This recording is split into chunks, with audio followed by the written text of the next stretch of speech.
So as you all know, on Friday evening, terrorists entered Crocus City Hall, which is a large events venue on the outskirts of Moscow, opened fire with Kalashnikovs and killed. At the current count, the confirmed death toll is approaching 140 people.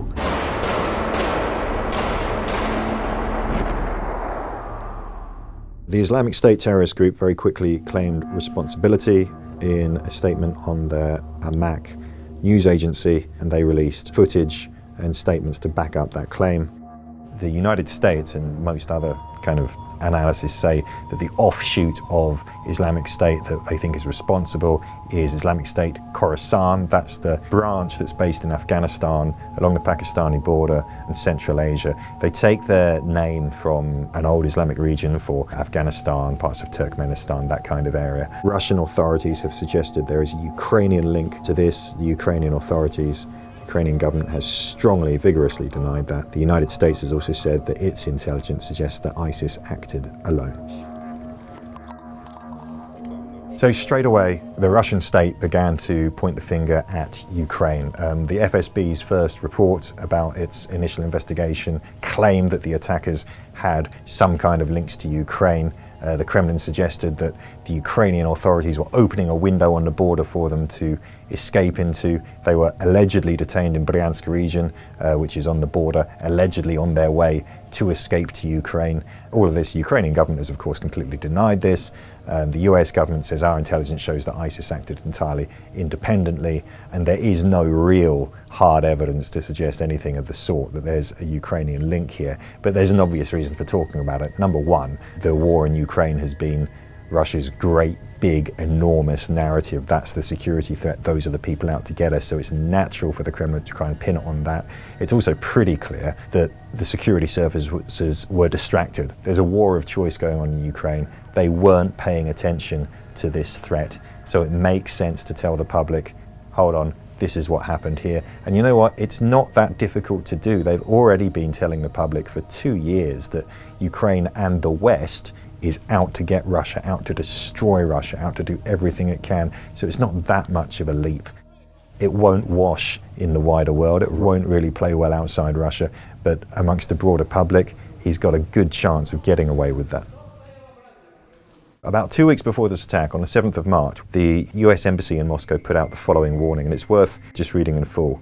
This is the quote: "The embassy is monitoring reports that extremists have imminent plans to target large gatherings in Moscow, to include concerts, and US citizens should be advised to avoid large gatherings over the next 48 hours.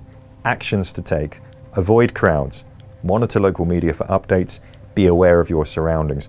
So that is a publicly issued warning by the US Embassy in Moscow, which specifically talks about concerts 2 weeks in advance of this happening. The timing's a little bit out because they talk about the next 48 hours, but the Americans clearly had some kind of intelligence. And they've actually said that they passed that intelligence to the Russians. So the Russians had forewarning there was a threat in Moscow that they needed to respond to. Why didn't they? Well, possibly because Vladimir Putin simply didn't believe it or take it at face value. This is what he said at a meeting on March the 19th, so a few days before the attack. I would also like to recall the recent provocative statements by a number of official Western structures regarding potential terrorist attacks in Russia. All these actions resemble outright blackmail and the intention to intimidate and destabilize our society. You're well aware of them, so I will not go into the details on this point. So that seems to be the president of Russia basically saying, the Americans are saying this, the Brits are saying this, they're our enemies, they're clearly trying to destabilize us.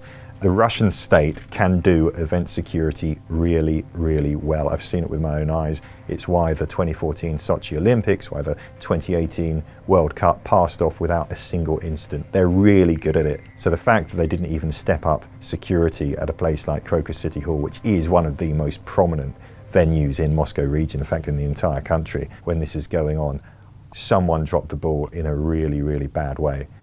So after these alleged perpetrators were captured, some pretty gruesome footage appeared of what appeared to be FSB or other Russian security officers subjecting them to pretty gruesome torture. The Russian security services have a reputation from the police through to the FSB for using torture, but to put it out there publicly is kind of a new development. You don't usually see them being so open about it. And I think that says potentially a couple of troubling things about how Russian society, how far it's travelled, perhaps in the past 2 years since the war in Ukraine began. It's always been there. You can look at what happened in Chechnya in the 2000s and the 1990s. Your jaw literally hit the ground in horror if you read the detailed accounts of what happened back then. So this kind of thing has always been there. It's always been part of the ethos of those security services. But to present it publicly, to have it circulated clearly quite deliberately on Telegram channels, and to even have people like Margarita Simonyan, the Kremlin's chief propagandist basically, quite approvingly referring to this kind of stuff, that sends a message about the kind of current state of Russian society, which is not, well, let's face it, it's not very comfortable, is it?